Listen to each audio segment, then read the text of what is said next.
और आज जो ग्रुप मैंने छांटा है, बहुत ही मुझे प्रसन्नता हो रही है इस बात की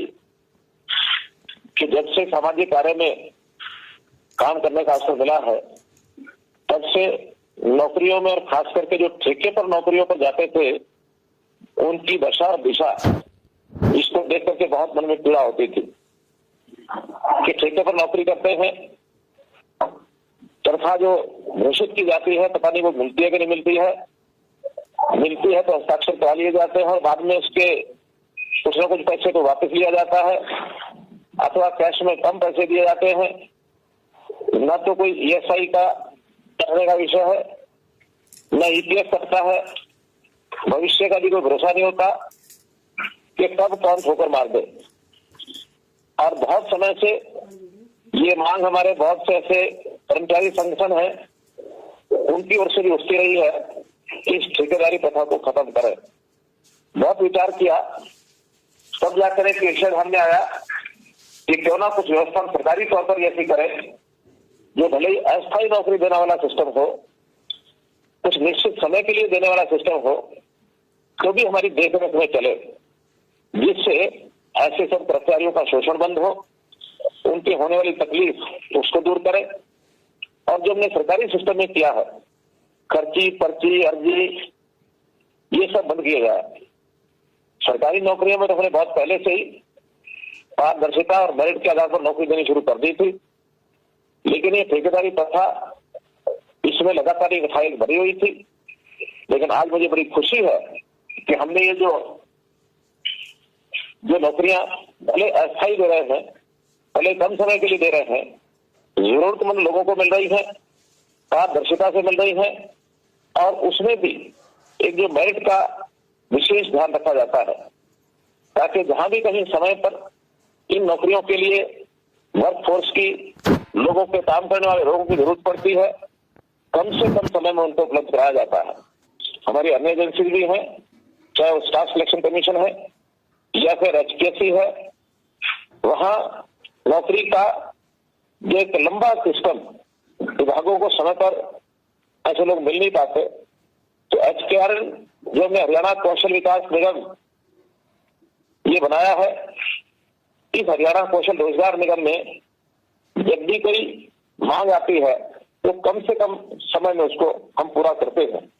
प्रारंभ में थोड़ी कठिनाइयां जरूर आई, लेकिन अब सारा सिस्टम बड़ा स्मूथ हो गया है। और इस स्मूथ सिस्टम में लगभग पिछले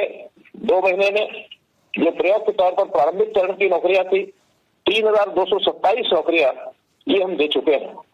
और इन 3227 नौकरियों में जिन वर्गों को नौकरियां दी हैं, उसमें विशेष तौर पर पीजीटी अध्यापक, ड्राइवर, आयुष, योग के जो सहायक हैं, योग सहायक, और फिर लाइनमैन, मुख्य रूप से इस प्रकार के लोगों की नौकरियां दी गई हैं। इसमें 4 लेवल बनाए गए हैं, लेवल 1, लेवल 2, लेवल 3, लेवल 4। तो किसी प्रकार की जैसे डिमांड मिलती है, इनको सबको ये पैसे मिलते हैं। एचकेआरएन में जो मासिक आय है उसको भी हमने रेगुलराइज किया है, स्टैंडर्डाइज किया है, और जो पहले डीसी रेट के हिसाब से कहीं कुछ पैसा मिलता था, कहीं कुछ पैसा मिलता था, अब उसके लेवल निश्चित कर दिए गए हैं। बहुत लोगों को जो पहले पैसा मिलता था उससे काफी बड़ी मात्रा में उनकी वृद्धि करके भी उनको पैसा मिला है। हमने जो पहले से ठेके पर कर्मचारी रखे हुए थे, सरकार के डिपार्टमेंट भी इसको जो रखती है, उनको भी इसमें आने के लिए और एक ऑप्शन दी है, छूट भी है कि वो भी एचकेआरएन पोर्टल पर आ सकते हैं, ऐसा उनको एक ऑप्शन दिया गया है। और इसमें भी मुझे बताते हुए बड़ी खुशी हो रही है आपको कि लगभग 90,000 से ऊपर ऐसे जो कर्मचारी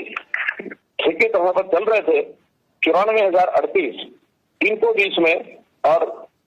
शिफ्ट कर दिया गया है, पोर्ट कर दिया गया है। अब ये कुल संख्या मिलाकर 97,000 से भी ऊपर हो गई है जो एचकेआरएन के माध्यम से और नौकरी कर रहे हैं। अब इन सबको समय पर सुनिश्चित आए वो एचकेआरएन से ही जाती है, उनके बैंक में खाते में सीधी चली जाती है, कहीं कोई कठिनाई नहीं आती है। तो इस प्रकार का एक ये जो सिस्टम है ये हमने शुरू किया है, और इस सिस्टम के माध्यम से जो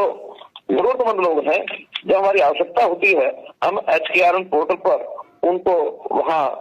दर्ज करते हैं, तो बाद में केवल रजिस्ट्रेशन का काम बचता है। इस रजिस्ट्रेशन के लिए पहले चरण में हमने उन्हीं लोगों को रजिस्टर करवाया है जिनके पास कोई ना कोई अनुभव था, एक्सपीरियंस था। लेकिन ऐसे अनुभवी लोग जब उनकी हमारी आवश्यकता के हिसाब से उनकी संख्या उस रजिस्ट्रेशन में नहीं मिलती है, तो फिर नए लोग भी उसके अंदर प्रवेश कर सकते हैं और रजिस्टर करवाए लोग आ सकते हैं। अलग अलग प्रकार से प्राथमिकताएं दी गई हैं। अनुभव की भी प्राथमिकता है। जो कोई व्यक्ति अंत्योदय परिवार से है, जो जिसकी आय कम है परिवार की, ऐसे लोगों को भी विशेष प्राथमिकता दी गई है। मेरिट को भी प्राथमिकता दी गई है। तो इन सब प्राथमिकताओं के आधार पर जो एक रैंक बनता है, उस रैंक से और बहुत जल्दी हम जो है उन नौजवानों को और सिलेक्ट करके अब डिपार्टमेंट को भेजते हैं, डिपार्टमेंट से नौकरी लगते हैं। अब इसमें कई प्रकार के आयु वर्ग की कैटेगरी, जैसा 18 वर्ष के बाद व्यक्ति काम करने के लायक हो जाता है, लेकिन हमारा मानना यह है कि 18 वर्ष से 25 वर्ष तक की आयु ऐसी होती है, यदि परिवार सहयोग करे और यदि हमारी उस प्रकार की परिस्थितियां ऐसी हो, तो मेरा आप लोगों से आग्रह है, मेरी सलाह है कि ऐसे बच्चों को अपनी पढ़ाई, अपनी स्किलिंग, इस पर ही ध्यान देना चाहिए, जोर देना चाहिए। हाँ, यदि परिवार की आवश्यकता ऐसी है कि काम करना आवश्यक हो तो काम की ओर आगे बढ़ना चाहिए। 25 से लेकर के और 40 साल तक की ऐसी आयु है जिसमें हम भी इस HKRN पोर्टल से विशेष प्राथमिकता देते हैं कि उस आयु में व्यक्ति परिवार भी संभालता है, उसकी आवश्यकता भी अधिक होती है, तो उसको भी प्राथमिकता जरूर दी जाती है। इस प्रकार से बहुत से ऐसे पैरामीटर हैं जिनकी आवश्यकता को ध्यान में रखते हुए और हम ये नौकरियां देते हैं। तो ऐसी अगर ये कहा जाए कि ये जो ठेकेदारी प्रथा है, उस प्रथा को हमने समाप्त किया है, बल्कि मैं तो ये कहूंगा कि खाली ठेकेदारी प्रथा नहीं है, ये प्रथा एक प्रकार की ठग प्रथा बनी हुई थी। इस ठग प्रथा को हमने समाप्त किया है और प्रारंभिक चरण में चाहे वो बहुत कम संख्या में 3-3.5 हजार लोगों को हम दे पाए हैं, लेकिन आज आपसे बात करते हुए मुझे खुशी हो रही है कि जब भी आप काम में नहीं थे और अब आपको काम नए सिरे से मिला है, तो परिवार चलाने के लिए आपको कितना ही लाभ हुआ होगा, कितनी आपको ये खुशी हुई होगी। ये बात भी ठीक है कि नौकरी में कभी कभी व्यक्ति को लगता है कि उसकी जो मेरिट है या उसकी जो क्वालिफिकेशन है, उसके हिसाब से उसको नौकरी नहीं मिली है। आवश्यकता हमें मानो ग्रुप डी के लेवल की नौकरी की है, लेकिन बेरोजगार हो सकता है, पोस्ट ग्रेजुएट बैठे हो, तब भी आपको कोई ना कोई काम मिला हो, आप अपने आप को अंडर एम्प्लॉयड समझते हो, तो भी अगर न से कुछ होना भला, तो अगर आपकी नौकरी नहीं है, आपको जो भी एक मिला है अवसर काम करने का, उसमें आपको तुरंत आना चाहिए। हाँ, आगे बढ़ने के लिए सदैव रास्ते खुले हैं। ऐसा नहीं कि ये जो काम आपको मिला ये अंतिम काम है, ये तो क्षणिक आवश्यकता के हिसाब से थोड़े समय का काम है। आपको लगातार आगे भी अपने आप को बढ़ाने के लिए योग्यता के अनुसार या फिर योग्यता बढ़ाते रहने के लिए भी समय निकालना, अतिरिक्त पढ़ाई करना, अतिरिक्त अपने आप को कौशल विकास के लिए बहुत से अवसर मिलते हैं, उस कौशल यानी स्किलिंग के लिए आगे बढ़ाना, और जहां भी कोई अवसर मिले पक्की नौकरी प्राप्त करने के लिए उसका मौका चूकना नहीं चाहिए। चाहे वो स्टाफ सिलेक्शन में कोई नौकरी हो अथवा HPSC में हो, अपनी योग्यता के हिसाब से लगातार उसके अंदर आगे बढ़ना चाहिए। आपकी मेरिट यदि कम है तो मेरिट बढ़ाने के लिए समय समय पर पढ़ाई करके परीक्षा बार बार जो आपकी एलिजिबिलिटी टेस्ट है उसके माध्यम से आपको आगे बढ़ना चाहिए। हमने अभी ग्रुप C के लिए जो कॉमन एलिजिबिलिटी टेस्ट पास कराया है बच्चों को, 3.25 लाख ऐसे साथियों ने और ये टेस्ट पास किया है। इस वर्ष में उनमें से लगभग 35,000 नौजवान और ग्रुप C में नौकरी के लिए और सिलेक्ट किए जाएंगे। इसके तुरंत बाद ग्रुप D के लिए और CET का जो टेस्ट होगा, कॉमन एलिजिबिलिटी टेस्ट का, उसमें भी जिनको उसमें नौकरी नहीं मिलती है ग्रुप C में, उनको D में भी जाने में आपत्ति नहीं होनी चाहिए, क्योंकि अगर न करने से कुछ करना भला होता है, उसमें लगना चाहिए। लेकिन मैं फिर कहूंगा, अपनी योग्यता बढ़ाकर बार बार परीक्षा में जाकर के अपने आप को आगे बढ़ाने का अवसर ये बहुत मिलता है। कहीं एक जगह रुकना नहीं है, चलते चले जाना है, चलते चले जाना है। हम अब नौकरी कर रहे हैं, साथ में अपना कौशल को भी बढ़ा रहे हैं। ऐसा जरूरी नहीं है कि सरकारी नौकरी सबको प्राप्त हो, पक्की नौकरी अथवा कच्ची नौकरी हो सकता है दोनों में से कोई न मिले। ऐसे अपने साथियों को भी हम लोग को प्रेरित करना है कि अपने कौशल विकास के माध्यम से जो भी कोई साधन अपने को मिलते हैं, उन साधनों से कोई ना कोई स्वरोजगार के नाते भी आगे हमको बढ़ना ये नहीं छोड़ना चाहिए। अपना उद्देश्य है हर किसी को रोजगार मिले। वो रोजगार स्वरोजगार भी हो सकता है, वो छोटा उद्योग भी हो सकता है, कोई घरेलू व्यवसाय के अंदर हम काम करके अपनी आय को बढ़ा सकते हैं, प्राइवेट नौकरी हो सकती है, सरकारी नौकरी हो सकती है। तो इस प्रकार के बहुत से अवसर हैं। अंतोगत्वा मैं यही कहूंगा कि प्रदेश के सब लोग को रोजगार मिले। हर वर्ष लगभग 4000 से नौजवान जो 18 वर्ष की आयु को पार करके आगे बढ़ते हैं, सब लोगों को कोई ना कोई काम मिले, चाहे वो अपने पारिवारिक काम में जुटे अथवा स्वरोजगार में जाए अथवा नौकरी में जाए। ऐसे सब कामों में अगर हम आगे बढ़ेंगे तो जो बेरोजगारी का हर समय भूत खड़ा कर दिया जाता है, इस बेरोजगारी के इस दायरे में हम बाहर निकल करके रोजगार प्राप्त करने वाले बने।